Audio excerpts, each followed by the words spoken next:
Is justice truly blind, or does it peek through the blindfold to catch a glimpse of the individual standing before it? How does morality guide our collective verdict?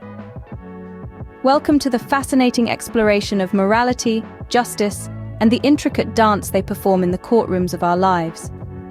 Consider the case of Daniel, a young man living in a crime-ridden neighborhood, constantly battling poverty and social stigma.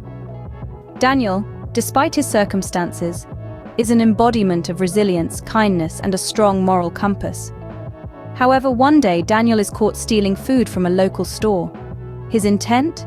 To feed his younger siblings who hadn't eaten properly in days. The law states clearly that theft is a crime, but what about the moral perspective? Does the morality of his intentions lessen the crime? Switch the spotlight to another scenario. Take, for instance, the infamous Enron scandal that shook the corporate world at the dawn of the 21st century. High-ranking officials, ensconced in their ivory towers, manipulated figures and misled investors, leading to the loss of thousands of jobs and billions in shareholder value. The law was clear and justice was served, but was it enough? In both cases, the law was unequivocal, but morality painted a different picture. Daniel's theft, driven by desperation, seems less heinous compared to the calculated deceit of the Enron executives.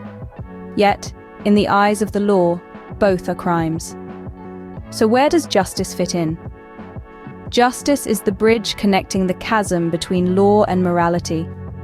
It is the embodiment of our shared values, our collective conscience that weighs the law against morality. When the gavel falls in the courtroom, it's not just a legal verdict, but a moral judgment too. Now, consider the case of Larry Nassar, the disgraced USA gymnastics doctor, who was found guilty of sexually abusing hundreds of young athletes. The law was clear, and so was the morality. Justice, in this case, was swift and resounding. But what about the institutions that turned a blind eye to his actions for years? Shouldn't justice extend to them as well? In the grand scheme of things, justice is our collective verdict. It's the intersection where the rigid lines of the law meet the fluid contours of morality. It is the voice of our shared values, echoing in the halls of our legal system. In this exploration, we've delved into the fascinating interplay of morality and justice through the lens of real-life case studies.